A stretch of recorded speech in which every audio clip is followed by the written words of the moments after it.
있습니다. 그것은 뭐냐 하면 인간에게 자유의지가 있느냐 하는 논쟁이에요. 이것은 기독교 안에서의 논쟁이 아닙니다.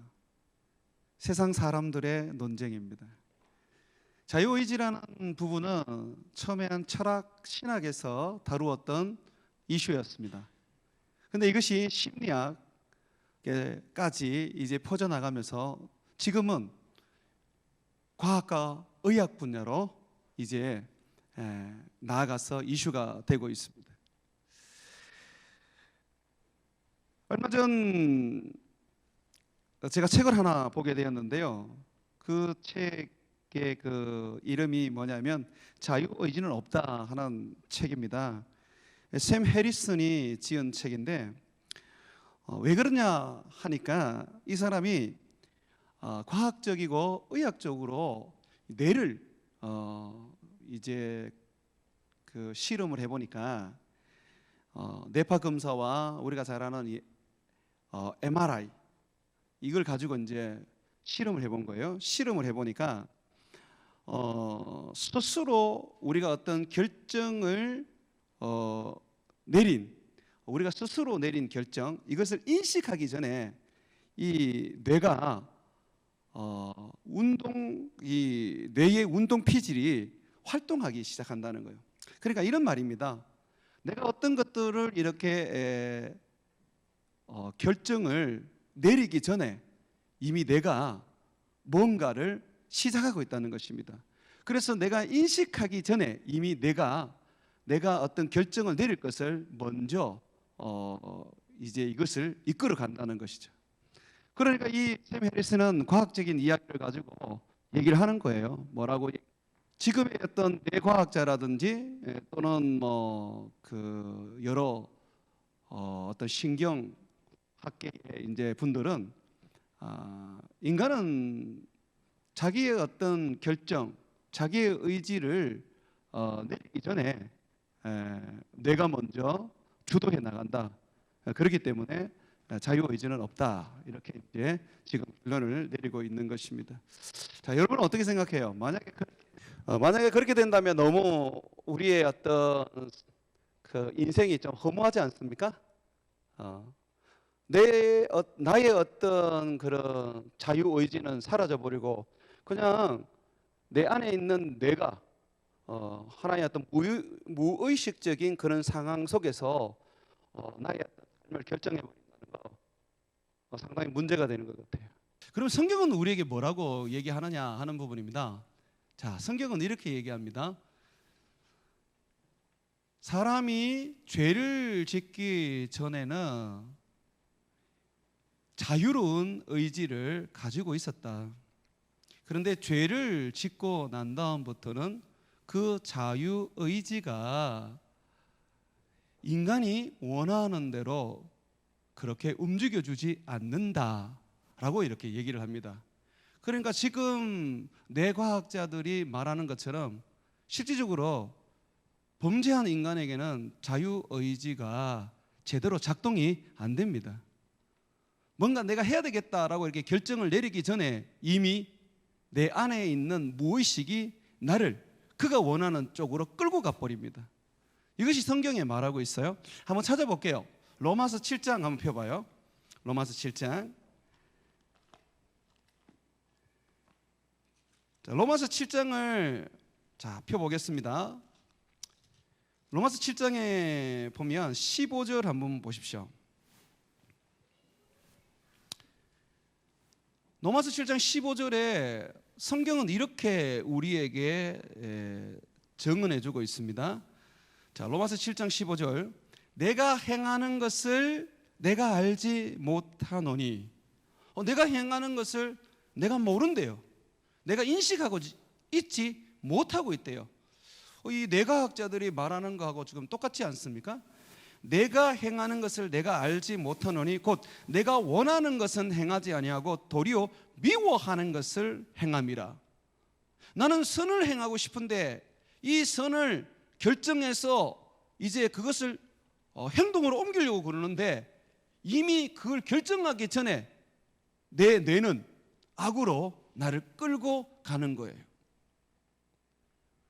이것이 범죄한 인간의 현 주소입니다.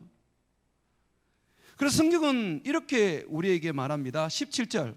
자, 그 원인을 이렇게 말합니다. 이제는 그것을 행하는 자가 내가 아니요 내 속에 거하는 죄니라.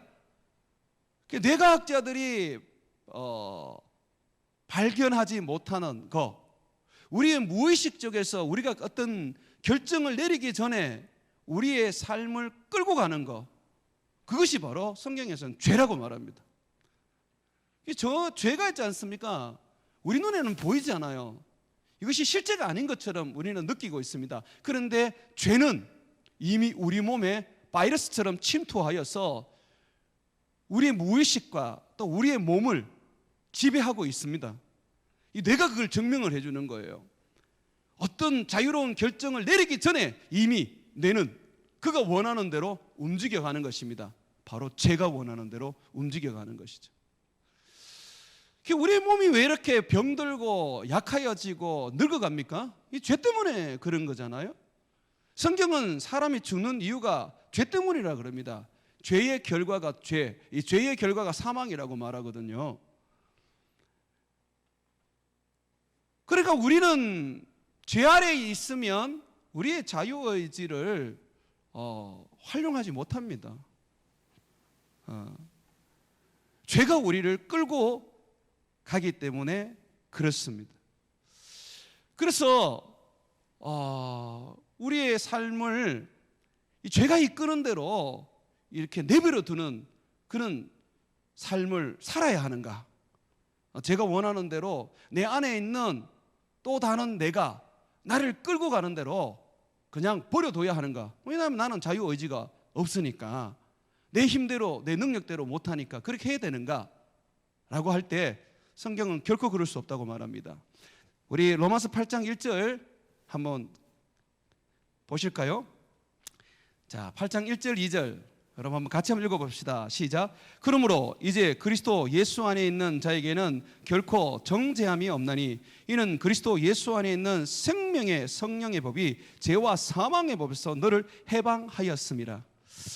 여러분, 성령이 우리를 죄와 사망의 법에서 해방합니다. 만약에 뇌과학자들이 성령의 충만한 상태 속에서 우리의 뇌를 시험해 본다면 우리의 뇌는 하나님이 원하는 쪽으로 가게 될 것입니다. 우리가 죄에 이끌려서 그냥 제가 원하는 대로 살아가는 인생을 살 것이냐, 아니면 우리가 하나님을 믿기로 작정을 했고 하나님을 섬기기로 작정을 했기 때문에 우리가 그렇게 선택한 대로 우리의 의지를 하나님을 위하여 드릴 것이냐 하는 이런 부분 속에서 우리는 성령으로 그것을 할 수 있다는 것입니다. 그래서 예수 믿는 사람에게 있어서 성령은 너무나도 중요한 그러한 어떤 분이십니다. 예수를 믿는데 성령이 없으면 그 사람은 결국은 믿는 사람이 아닙니다. 그리스도인이 아닙니다. 예수를 믿지만 종교적인 그런 신앙생활을 할 뿐입니다. 그래서 여전히 죄를 짓고 세상 사람처럼 살고 세상의 것을 근심하고 세상의 것을 염려하며 세상의 것을 추구하게 됩니다. 그러나 예수를 믿는 사람들 중에 성령을 받은 사람은 달라집니다. 그 성령께서 우리를 그 죄와 사망에서 해방하여 주시기 때문에 놀랍게도 우리는 우리 하나님을 위하여 살 수 있고 우리의 의지를 주님을 위하여 드릴 수가 있게 되는 것입니다. 사랑하는 여러분, 여러분이 인생 가운데서 노예로 살고 싶습니까? 아니면 여러분은 자유한 사람으로 살고 싶습니까? 만약에 자유한 사람으로 살기를 원한다면 여러분들은 예수 그리스도를 구주로 영접하고 성령을 받으셔야 합니다. 성령만이 죄와 사망의 법에서, 그 권능에서 우리를 해방하기 때문에 그렇습니다.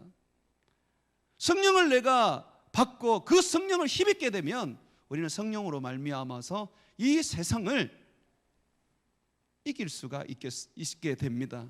우리의 자유의지를 마음껏 활용할 수 있는 자가 될 수 있는 것이죠.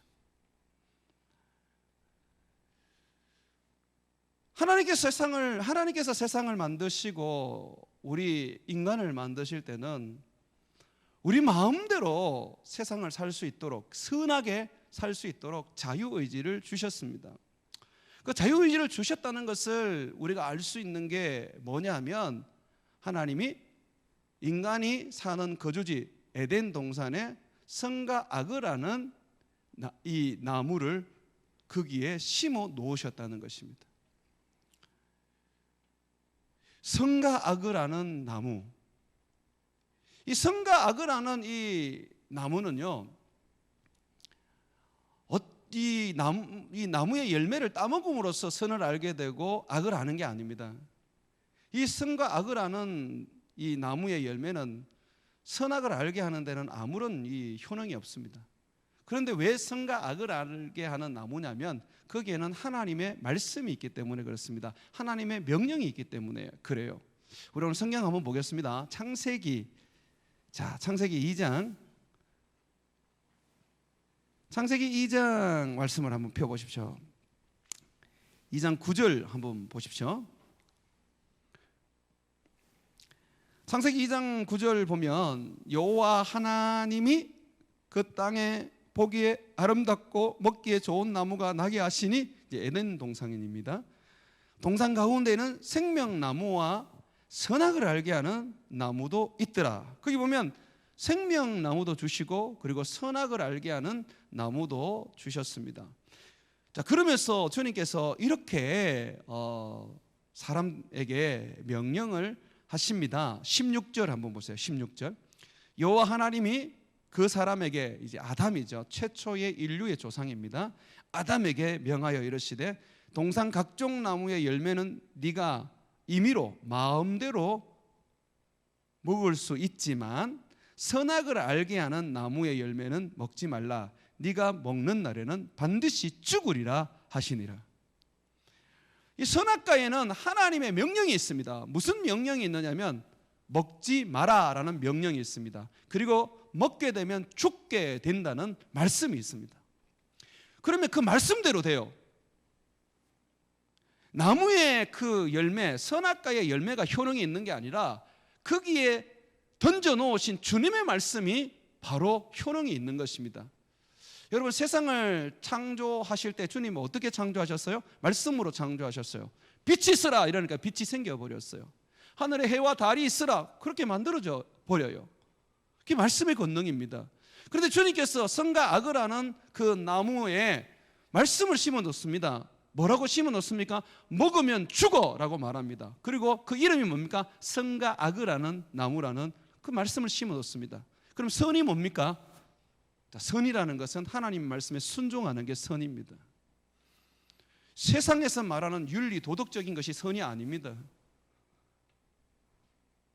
하나님이 우리에게 주신 말씀, 하나님이 우리에게 명령하신 말씀, 그 말씀에 순종하는 것이 선입니다. 그러면 악이 뭡니까? 하나님의 말씀에 불순종하는 것이 악입니다. 먹지 마라 그랬는데 먹으면 그게 악이에요. 하나님이 먹지 마라 그랬는데 안 먹으면 그게 선인 거예요. 그래서 그 선악과를 가지고 순종하느냐 불순종하느냐에 따라서 선과 악으로 나누어지는 것이죠. 자, 이것을 하나님이 아담에게 요구를 하셨습니다. 선악과를 먹지 마라. 왜 그렇습니까? 그에게는 자유의지가 있기 때문에 그렇습니다. 왜 자유의지를 주셨어요? 하나님의 형상으로 만들어졌기 때문이죠. 하나님의 형상은요, 하나님의 인격은 자유의지라는 것을 가지고 있습니다. 인격이라는 게 뭐예요? 자유의지가 있다는 거 아니에요? 자기가 스스로 선을 선택하고, 스스로 사람과의 관계 속에서 희생을 선택하고, 어떤 일에 있어서 자기가 더 헌신하는 것을 선택하는 그런 어떤 자유의지를 통해서 나타나는 것이 인격이지 않습니까? 내가 어떻게 하겠다라고 했을 때에 그 일에 대하여 인내하고 온유하고 또 그 일에 대하여서 겸손하고 그 일에 대하여서 자비한 거, 그게 인격이잖아요. 그 자유의지에서 나오는 거예요. 만약에 자유의지가 없으면 인격적인 존재가 못 됩니다. 여러분, 짐승이 인격적인 존재입니까? 짐승은 인격적인 존재가 아니에요. 자유의지가 없어요. 그냥 주님이 그들에게 준 본능대로 사는 거예요. 인간은요, 본능이 없습니다. 인간은 인격을 가지고 있는 거예요. 하나님이 인격이기 때문에. 이 자유의지는 바로 이 자유의지는 바로 인격을 가진 사람에게 주어지거든요. 여러분, 하나님이 우리가 죄로 말미암아 죽게 되었을 때 예수님을 세상에 보내어서 우리 죄를 대신해서 십자가에 못 박으셨습니다. 우리가 원했던가요? 우리가 원한 거 아니잖아요. 우리가 죄로 죽어갈 때에 우리가 하나님 날 좀 살려주세요, 그렇게 우리가 간구를 했습니까? 아닙니다. 아담과 하와가 처음 죄를 지었을 때는 하나님을 피해서 도망다녔습니다. 그런데 하나님께서 아담과 하와에게 구원을 약속해 주셨습니다. 자기 아들을 세상에 보내어서 마귀를 멸하고 그 마귀의 그 속박과 억압에서 우리를 구원해 주시겠다고 하셨습니다. 죄 용서해 주시고 우리를 하나님의 자녀로 삼아 주시겠다고 하셨습니다. 그게 바로 하나님의 자유의지였습니다. 죄를 지은 것은 우리 자유의지고 죄 지은 우리를 구원하신 것은 하나님의 자유의지입니다. 그렇기 때문에 구원이라는 것은 내게 있는 것이 아니라 하나님의 자유의지에 있는 것이죠. 거기에서 나온 인격, 사랑이잖아요. 하나님의 사랑이 강권하여 우리를 구원하신 거 아닙니까? 하나님이 이토록 우리를 자기와 닮은 형상, 자기의 모양으로 만드셨어요. 그러니까 자유의지가 있는 거예요. 만약에 우리가 자유의지를 가지지 못했다면 우리는 하나님의 형상과 하나님의 모양으로 만들어진 존재가 아니에요. 진화론자들이 말하는 것처럼 우리는 세상에 짐승들 중에 한 나의 어떤 그런 종에 불과하지요. 인간을 짐승으로 보지 않습니까? 동물로 보지 않습니까? 사회적인 동물이라 그러지 않습니까? 근데 성경은 그렇게 얘기하지 않아요. 성경은 너희는 하나님의 형상과 하나님의 모양으로 만들어진 인격이라고 말합니다. 그 인격을 가졌다는 것은 너희는 선도 행할 수 있고 악도 행할 수 있는 자유의지를 가졌다는 것입니다. 자, 한번 보시죠. 창세기 1장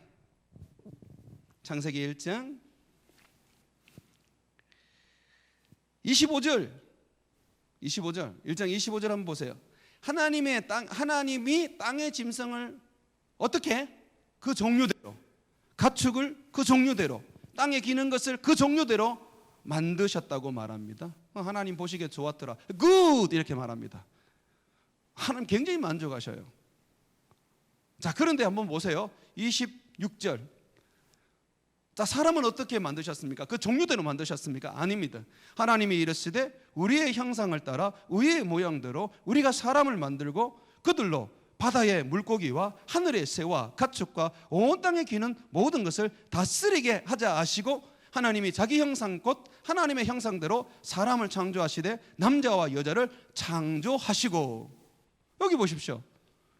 짐승들은 여러 종류로 그 종류대로 만들었지만 우리는 그래 만들지 않았어요.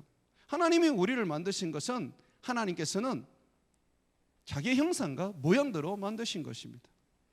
그러므로 여러분, 자유의지가 저주입니까? 아니면 축복입니까? 하나님 처음에 우리에게 주셨던 자유의지, 하나님 형상대로 만들어진 우리의 그 모습, 저주입니까? 아니잖아요. 영화로운 축복이잖아요. 하나님의 자녀로 우리를 만들었어요. 하나님의 모양으로 우리를 만들었어요. 이만큼 영광스러운 게 어디 있습니까? 그런데 왜 그 자유의지가 우리에게 죽음을 가져오게 만들었습니까? 그 자유의지를 컨트롤하지 못했던 아담에게 문제가 있는 거잖아요. 자유를 주면 누구든지 책임이 있는 것입니다. 성경은 이걸 굉장히 강조를 해요. 너희가 자유가 있냐? 그럼 책임이 있는 거야. 이제 고등학교를 졸업하고 이제 대학에 가는 우리 지체들일 것입니다. 여러분 이제 자유입니다. 예. 야간 자율학습에서 자유, 이제 자유입니다, 그죠? 미니스커트 입지 못된 것에서 이제 자유, 이제 마음껏 이제 예쁘게 치장할 수 있습니다. 그러나 알고 계십니까? 거기에 따르는 책임이 있습니다. 이것이 자유의지를 가진 자들에게 주어지는 하나님의 요구입니다.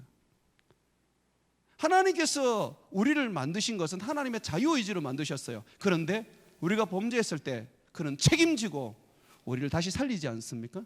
하나님 보여주시는 거예요. 책임이 뭔지. 한번 성경을 펴봅시다. 갈라디아서 5장 한번 펴보세요. 자, 갈라디아서 5장. 자, 갈라디아서 5장을 여러분 한번 펴보십시오. 13절. 자, 우리의 부르심은 자유입니다.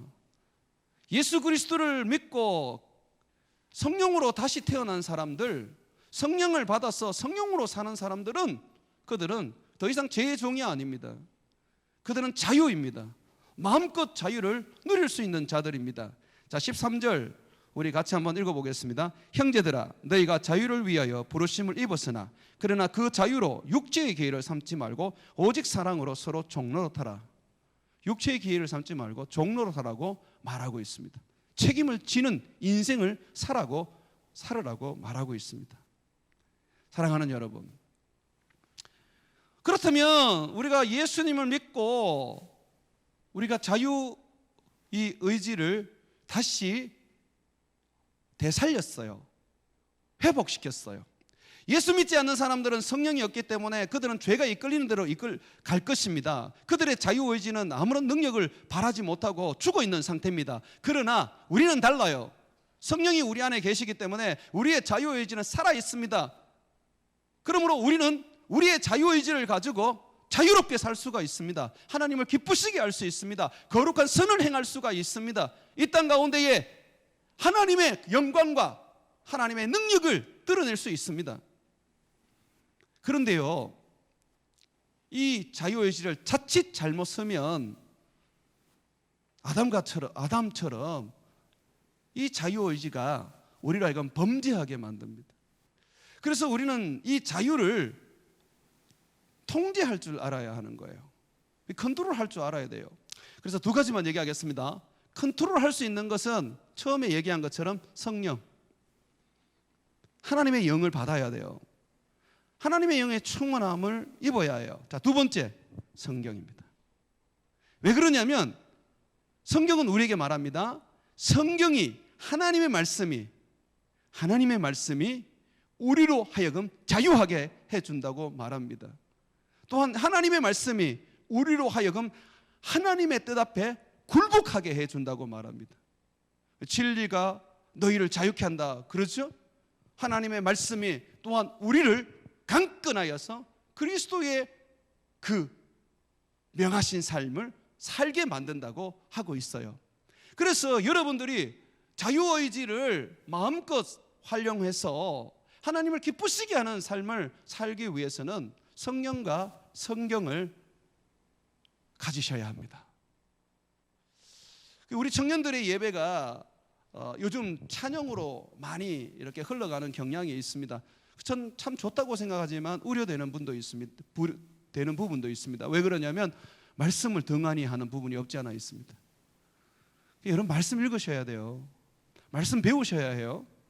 앞으로 청년부 예배 마치고 난 다음에 우리 두 분의 간사님을 통해서 여러분들이 소그룹을 하게 될 거예요. 말씀 나눔을 할 겁니다. 여러분들 좀 익숙할 거예요. 기납법적 말씀 나눔을 하게 될 것인데 여러분들이 그 말씀을 통해서 하나님의 말씀을 익혀야 돼요. 그 하나님의 말씀을 여러분 속에 담아야 해요. 왜냐하면 그 말씀이 여러분의 자유의지를 컨트롤해서 하나님이 기뻐하시는 산 제물로 여러분의 몸을 드릴 수 있게 할 것입니다. 말씀이 없으면 내 안에 있는 죄가 나를 끌고 갈 것입니다. 그러나 말씀이 있으면 그 말씀이 나를 의로 끌고 갈 것입니다. 성령이 없으면 내 안에 있는 죄, 그리고 그것을 지배하는 사단이 나를 끌고 갈 것입니다. 그러나 성령이 내 안에 있으면 나를 하나님이 기뻐하시는 삶으로 이끌어갈 것입니다. 사랑하는 여러분, 주님이 여러분에게 자유의지를 주셨어요. 죄로 말미암아 망쳐졌던 자유의지, 바이러스가 침투해서 제 기능을 하지 못했던 자유의지, 예수 믿고 성령의 임함으로 말미암아 하나님의 말씀을 듣고 그 말씀이 여러분들에게 담겨짐으로 말미암아 회복되었습니다. 이 자유의지 하나님을 위하여 마음껏 써보십시오. 성령을 힘입고 말씀을 붙잡고 나아가십시오. 그가 여러분들에게 새로운 세상을 열어줄 것입니다. 세상 사람들처럼 죄에 이끌려서 죄의 노예가 되지 말고 성령에 이끌려서 하나님의 말씀 앞에 살아가는 자들이 되시기를 주의 이름으로 축원을 드립니다.